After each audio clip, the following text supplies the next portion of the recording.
Hello everyone, কেমন আছো তোমরা? আশা করছি তোমরা সকলে ভালো আছো আর আমরাও খুব ভালো আছি। আজ সপ্তমী, কিন্তু সপ্তমী হলে কি হবে, আজকে জয়দীপের অফিস, তাই এত সকালে এসেছি রান্নাঘরে। ওইদিকে বসিয়ে দিয়েছি ভাত, ওদিকে হচ্ছে আলু সিদ্ধ আর ডাল ধুয়ে রেডি করে রেখেছি। আলু সিদ্ধ হয়ে গেলে বসাবো। এদিকে পেঁয়াজ আর শুকনো লঙ্কা রেডি করে রেখেছি আর করব মাছ ভাজা। তো এইগুলোই ওকে আজকে খাইয়ে পাঠাবো। আর ওকে টিফিনে লাঞ্চ বক্সে কিছু দিইনি, ও আজকে অনেক তাড়াতাড়ি চলে আসবে বলেছে।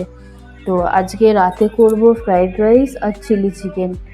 আর পুজো শুরু হওয়ার আগেই ও মেনু ঠিক করে রেখে দিয়েছে কবে কী খাবে।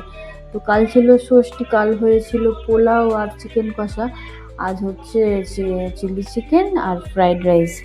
তো আমার সমস্ত কাজকর্ম হয়ে গিয়েছে, বাসন টাসন ধুয়ে নিয়ে জলের বোতলগুলো ভরতে বাকি আছে।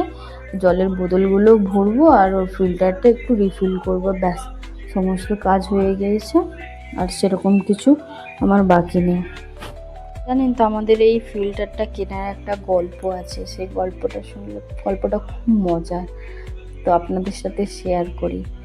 তো আমি তো এখানের ভাষা একদমই বুঝি না, কান্নাডা ভাষা আমি একদমই বুঝি না। তো জয়দীপ এখানে দীর্ঘদিন রয়েছে, তো ও চলার মতন ভাষা মানে বোঝে, এরকম নয় যে একদম বোঝে না। তো একদিন কি হয়েছে, আমরা আগে জল কিনে খেতাম, তো যে ছেলেটা দিয়ে যেত সেই ছেলেটা হচ্ছে এখানকার। আর জয়দীপ ফোন করেছে সন্ধেবেলা, সে তখন গিয়েছিল তার দেশের বাড়ি। তো সে তখন বলে কি যে জলটা সন্ধেবেলা দিয়ে যাবে, তো সেটা সে তার ভাষায় বলছিল, মানে সাইকেলে, সে তার ভাষায় বলছে যে সাইকেলে দিয়ে যাবে। আর জয়দীপ বলছে কি সাইকেল খারাপ হয়ে গিয়েছে, সাইকেল করে দিয়ে যাবে। তো তার কথা শুনে আমি কি হাসাহাসি, আমরা খুব মজা পেয়েছিলাম তার ওই কথাটা শুনে। তো তারপরেই আমরা ঠিক করি যে না, ফিল্টারটা কিনে নেব, জলেরও খুব অসুবিধে হচ্ছে। এই হচ্ছে ব্যাপার। তো এখানে আমি গাজর, বিনস, কড়াই, ক্যাপসিকাম আর পেঁয়াজ এগুলো কেটে কুটে সব রেডি করে রাখছি রাতে, তাহলে আর আমার বেশি সময় লাগবে না রান্না করতে। এগুলো করে রাখলে কী হয়, মনে হয় যেন অনেকটা কাজ এগিয়ে রয়েছে। এগুলো কেটেও গুছিয়ে আমি সব সুন্দর করে চাপা দিয়ে রেখে দিই।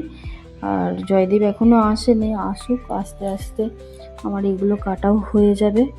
সব কেটে গুছিয়ে না রাখলে তো আবার তাড়াহুড়ো করতে হবে না সেই সময়, আর অনেকটা রাতও হয়ে যাবে। এর আগের দিন একদিন ফ্রাইড রাইস করেছিলাম, তখন এসব আমার কেটে জোগাড় করে বা গুছিয়ে রাখা হয়নি। তো সেই দিন আমার অনেক রাত হয়ে গিয়েছিল, রান্নাবান্না করতে করতে খেতে গোছাতে অনেক দেরি হয়ে গিয়েছিল। তাই আজ আমি ঠিক করেছি যে এগুলো সব কেটে গুছিয়ে সব রেডি করে রেখে দেবো, যাতে আর বেশি সময় না লাগে। এই হচ্ছে ব্যাপার। আর ক্যাপসিকামটা আমি অনেক আগে কিনে এনে রেখে দিয়েছিলাম, ক্যাপসিকামটা ওইগুলো শুকিয়ে গিয়েছে, কাটতে একটু অসুবিধে হলো। চিলি চিকেন করবো তো, তাই একটু বড় বড় করেই কাটছি, আর বেশি ছোট